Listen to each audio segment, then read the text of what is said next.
In the early morning hours of June 6, 1944, when the English Channel lay cold and dark beneath a sky still belonging to night, America's Higgins boats were carrying the future of the world toward a fortified shore. More than 23,000 of them had been built in the yards of New Orleans, assembled by men and women who had never imagined such a thing possible. From plywood and marine hardware and the relentless urgency of a nation that had decided the war would end only one way.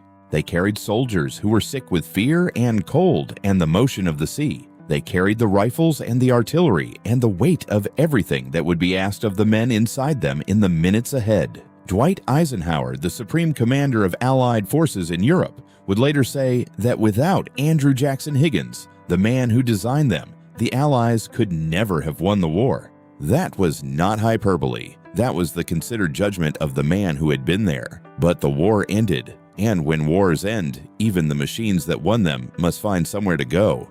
What happened next? Almost no one remembers. The LCVP, Landing Craft Vehicle Personnel, was not a glamorous machine. It was not a battleship or a bomber or a fighter. It did not carry within it the aesthetic romance that attached to other weapons of the Second World War. It was a flat-bottom boat, roughly 36 feet long and 10 feet wide, built of plywood over a steel frame with a ramp in the bow that dropped forward on a hinge to deposit its cargo of soldiers directly onto whatever shore it had been driven against. It smelled of diesel and seawater and the particular anxious sweat of men who had been told what was waiting for them on the other side of the ramp. It was designed not for beauty, but for function, specifically for the function of crossing shallow water quickly and putting men on a beach under fire without requiring a dock or a pier or any of the infrastructure of peacetime maritime commerce. That function, in the context of a global war being fought across two oceanic theaters simultaneously, turned out to be among the most consequential requirements in the history of warfare.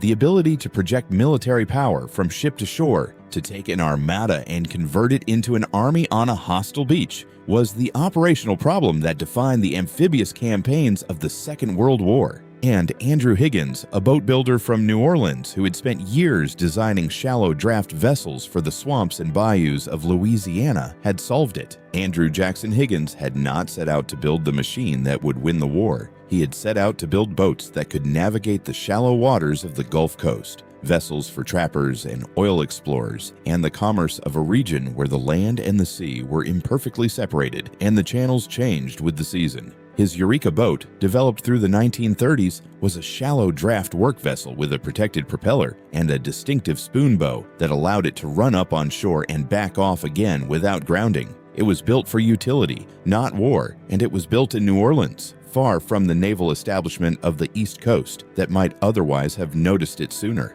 The Marine Corps noticed it. Marine officers who had been thinking seriously about amphibious warfare since the early 1930s, developing doctrine in the painful aftermath of Gallipoli, trying to understand how a landing on a defended coast could succeed rather than fail, recognized in the Eureka boat a hull form that solved the most basic problem of their hypothetical: how to get from ship to shore in shallow water under hostile fire. The Navy's Bureau of Ships was slower to appreciate what Higgins had. There were institutional preferences for steel construction and conventional naval architecture, and a boat builder from Louisiana who worked in wood and operated outside the established procurement channels was not automatically taken seriously. Higgins was not a man who accepted being ignored with patience. He argued, demonstrated, lobbied, and on at least one occasion reportedly brought politicians to watch his boats perform against the Navy's own designs in comparative trials that the Eureka won decisively.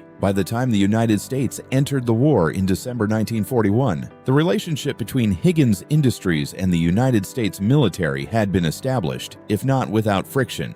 What followed was one of the most extraordinary industrial expansions in the history of American manufacturing. The New Orleans plant at City Park Avenue was, by any measure of what it had been before the war, an inadequate facility for the production demands that were placed on it. Higgins responded by building more facilities, hiring more workers, and driving the production lines with an intensity that alarmed efficiency experts and produced results that amazed everyone else. At the peak of production, Higgins Industries employed more than 20,000 workers in 7 plants around New Orleans. Women who had never held a power tool before the war became skilled in the construction of marine plywood frames. Men who had worked the docks and the oil fields learned to cut and fit and fasten at the speed the military contracts demanded.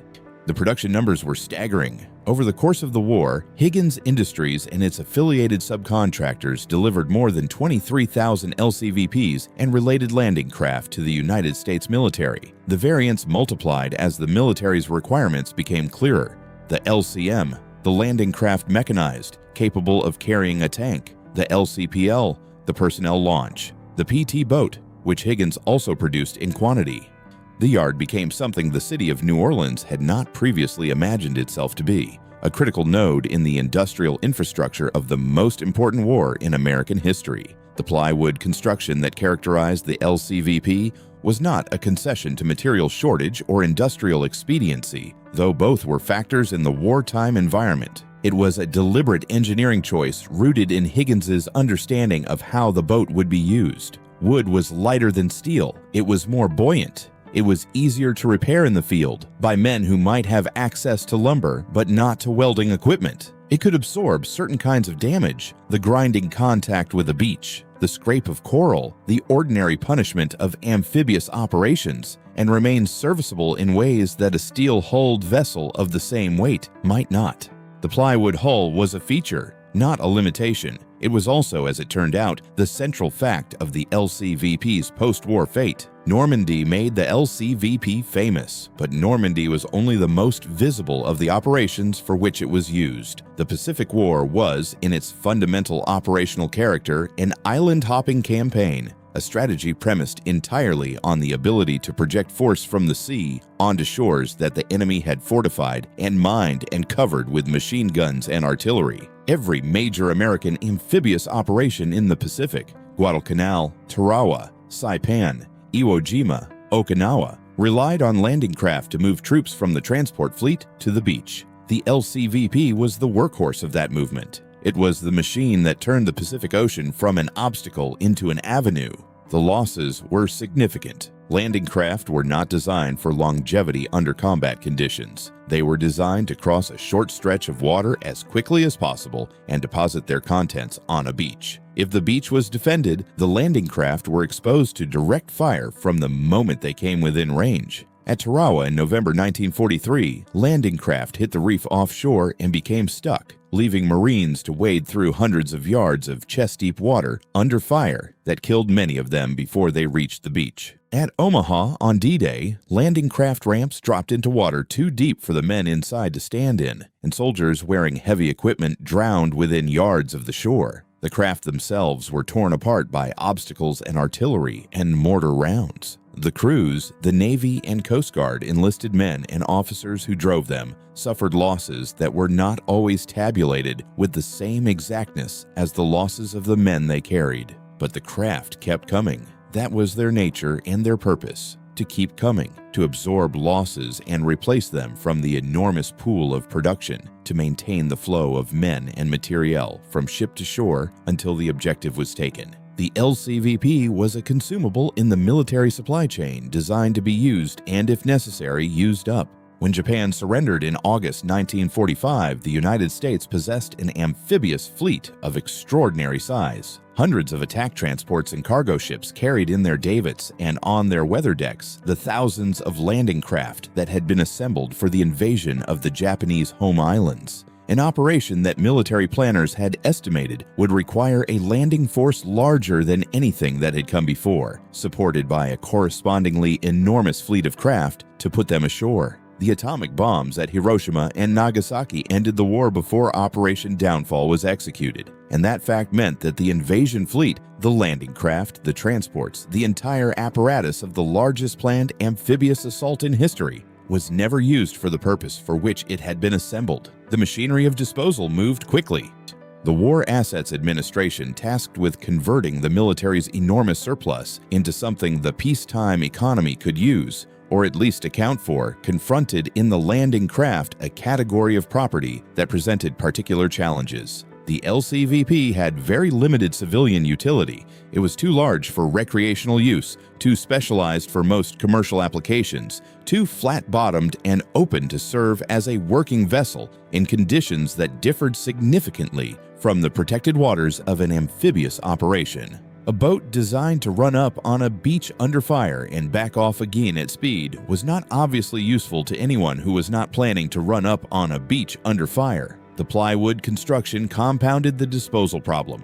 Wood rots. A steel ship maintained with reasonable diligence can survive decades of neglect in ways that a wooden boat cannot. An LCVP that was not actively maintained, not kept dry between uses, not treated for marine borers, not protected from the cycles of wetting and drying that cause plywood to delaminate, had a natural lifespan measured in years, not decades, and very few of the people to whom the surplus landing craft were transferred had any reason to maintain them actively. The fate of the LCVPs in the immediate post-war years is not a story that was well documented. The machines were not glamorous enough to attract journalists, not significant enough for military historians preoccupied with strategy and command decisions, not valuable enough for the civilian market to generate the paper trail of sales and transfers and auction records that might later allow someone to follow their dispersal. They went to foreign navies under military assistance programs. The French used them in Indochina. The Koreans used them in their own war. Various South American and Asian navies acquired them as part of the broader transfer of American military surplus through the 1950s and 1960s.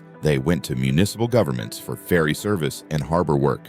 They went to private buyers who had plans for them that sometimes materialized and sometimes did not. And many of them were simply left on beaches in the Pacific where the operations that used them had ended, on mudflats in the Philippines and the Marianas where the cost of retrieving them exceeded any conceivable return, in harbors along the American coasts where they had been moored after demobilization and never collected by whoever had nominally purchased them. The images that exist from the post-war Pacific, the rows of surplus aircraft on the runways at Saipan, the ships crowding the harbors awaiting disposal, occasionally include landing craft among the inventory of abandoned equipment, flat-bottomed shapes pulled up on beaches or half-submerged in the shallows, already beginning the process of dissolution that the tropical climate would accelerate.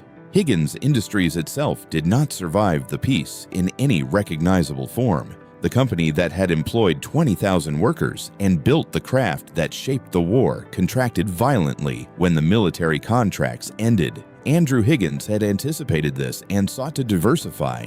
He had plans for a post-war automobile, for housing prefabrication for the commercial boat market, but none of these ventures achieved the scale or the success that would have been required to replace the wartime business.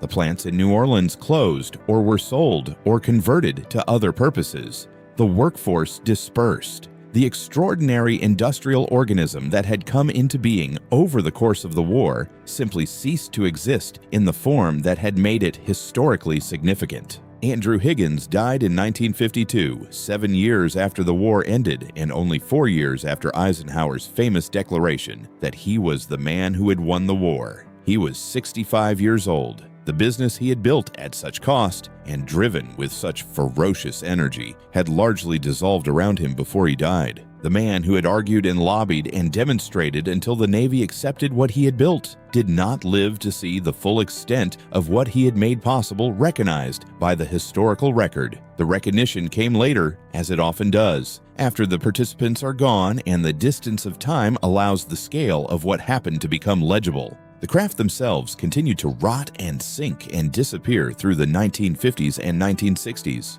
Foreign navies retired their transferred examples as they aged past serviceability. The municipal and commercial operators who had acquired surplus craft for peacetime use found them increasingly expensive to maintain and eventually abandoned them or sold them for scrap. The wood, which had been the engineering rationale for their construction, was also the mechanism of their disappearance. A steel landing craft of 1944 vintage might plausibly have survived to the present day in a dry dock or a museum. A plywood landing craft had no such prospects unless someone was actively working to prevent its natural decomposition. The number of original LCVPs that survived into the 21st century in any condition approaching preservation is, depending on how strictly one defines the category, very small. The most prominent survivor is not at a military installation or in the care of the Navy. It is at the National World War II Museum in New Orleans, fittingly the city where they were built, where an LCVP replica, built in the 1990s from original Higgins Industries plans, in part by volunteers who had worked on the wartime production lines, has been preserved as an artifact of the war and as a memorial to the men who rowed them to the beaches. No original LCVP survives in anything approaching complete condition. The craft on display, like the replicas that appear at D-Day anniversaries, stands in for a fleet that time and wood and indifference have erased. The replicas tell the story of the original's absence. When the D-Day anniversaries brought attention back to Normandy in 1984, in 1994, in 2004, in 2014, the ceremonies on the beaches required landing craft to dramatize what had happened. The original LCVPs were not available because the original LCVPs were gone. What appeared in the waters off Omaha and Utah on those anniversaries were replicas, built to the original specifications from archived drawings, operating the same ramp mechanism, carrying veterans and dignitaries and film crews to shores that were now peaceful. The replicas were tributes, and they were beautiful in their way, and they demonstrated that the design Higgins had developed had been sound enough to reproduce faithfully decades after the last production line closed. But they were also evidence of a particular kind of loss, the kind that manifests as absence, as a gap in the physical record where the originals should be. Occasionally, an original appears. Marine archaeologists working in the waters off Normandy have located the remains of landing craft on the seabed. Some sunk during the operation, some lost in the chaotic period after the beach was secured, when damaged or unseaworthy craft were abandoned in the surf. These wrecks are not recoverable in any meaningful sense. The wood has long since dissolved, and what remains is hardware, ramp mechanisms, engines, fittings, lying in the sand at shallow depth. They are archaeological evidence of the operation rather than preserved artifacts of the machines themselves. They confirm what the absence of survivors already suggests, that the Higgins boat was built to do a job, was used to do that job, and when the job was done, was left where the job had ended. The contrast with the better preserved war machines is instructive. The Sherman tank, the P-51 Mustang, the B-17 Flying Fortress. These exist in museums and private collections in numbers sufficient to allow the public to see and sometimes hear them in something like their operational state. The Higgins boat does not. The machine that Eisenhower credited with winning the war is, as an artifact, nearly gone. The asymmetry reflects the hierarchies of military memory. The glamorous fighting machine is preserved. The unglamorous transport is not. The New Orleans connection that made Higgins Industries possible remained after the company collapsed, a local memory rather than a national one. The workers who had built the craft scattered into the post-war economy. The plant sites were converted to other uses. The institutional knowledge that had allowed 23-foot-long panels of marine plywood to be assembled into seaworthy vessels at industrial speed existed only in the memories of people who had done it. And those memories were not systematically collected for decades. The National World War II Museum, which opened in New Orleans in 2000 on the 56th anniversary of D-Day, its original name was the National D-Day Museum, reflecting its origins as a tribute to the specific event and the specific city, became the primary institutional repository for the Higgins boat story. The museum's location in New Orleans was deliberate, honoring the connection between the city's manufacturing capacity and the success of the Normandy landings. It collected oral histories from workers who had been employed at Higgins Industries. It preserved artifacts related to the production process. It maintained its LCVP as the central object around which visitors could understand what the craft had been and how it had been used. But a museum is itself a form of acknowledgement of loss. You build a museum when the thing you are trying to preserve has become rare enough that preservation requires deliberate institutional effort. The Higgins boat reached the museum because almost nothing else of it remained. The oral histories were collected because the people who gave them were old enough that waiting longer would mean losing the testimony entirely. The craft on display exists in the context of absence, surrounded by the invisible fleet of 20,000 vessels that were built in this city, used in 2 oceans, and then consumed by time and weather and the indifference that follows the end of necessity. What survives of the Higgins boat today is largely memory and replica. The original vessels are, with the rarest of exceptions, gone, dissolved back into the materials from which they came, returned to the beaches on which they ended their operational lives, or reduced to unidentifiable hardware on the shallow seafloors where the operations of the war left them. The plywood that made them possible also made them impermanent. And impermanence, when it plays out over 8 decades, becomes absence. The men who rode them are going too. The veterans of D-Day and Tarawa and Iwo Jima and Okinawa who came ashore in Higgins boats are now in their late 90s and past 100, and their numbers diminish with each year. The living connection between the machine and the experience it made possible, the connection that allows a man to say, without historical reconstruction, what it felt like to crouch in the bow of a Higgins boat and hear the ramp drop and run into whatever was waiting on the other side. That connection is nearly broken. When it is fully broken, the Higgins boat will exist only in the record, in the documents and the photographs and the oral histories and the single preserved vessel in the museum in New Orleans and the replicas that appear at anniversaries to stand in for what is no longer there. Eisenhower's judgment has been entered into the permanent record. The man who designed the craft that won the war has been recognized, even if that recognition came in the years immediately preceding and following his death and reached its fullest expression long after he was gone. The craft themselves have not been preserved in the way that judgment would seem to demand. There are no Higgins boats at American naval bases, displayed with the reverence accorded to the machines that have been formally recognized as significant. There is no fleet of restored LCVPs making the circuit of air shows and commemorative events the way that Mustangs and B-17s do. The machine that made all the other machines' victories possible did not acquire the cultural afterlife that attaches to the weapons of individual combat. Perhaps that is appropriate to what the LCVP was, a vessel of collective endeavor rather than individual heroism, a machine that carried other men to their moments of danger rather than being itself the instrument of those moments. Perhaps it is simply the consequence of being made of wood, of being built to be used and not preserved, of belonging to a category of military hardware that the aesthetics of commemoration have never fully embraced. Whatever the reason, the result is the same. A machine that won the war is gone, and what remains is the record of what it did and the deliberate, fragile effort of a museum in the city where it was born to hold a single example against the tide of time. The ramp drops, the men go forward, and somewhere beneath the water, off a beach in Normandy or in the Pacific, in the sand and the silt and the gathering dark of the seabed, the hardware lies where the tide of history left it. If the fate of the Higgins boat has left something unresolved in you, the sense that a machine that mattered this much deserved a different end, there is another American war vessel whose disappearance is just as complete and just as unexplained. That story is waiting for you on Lost War Machines.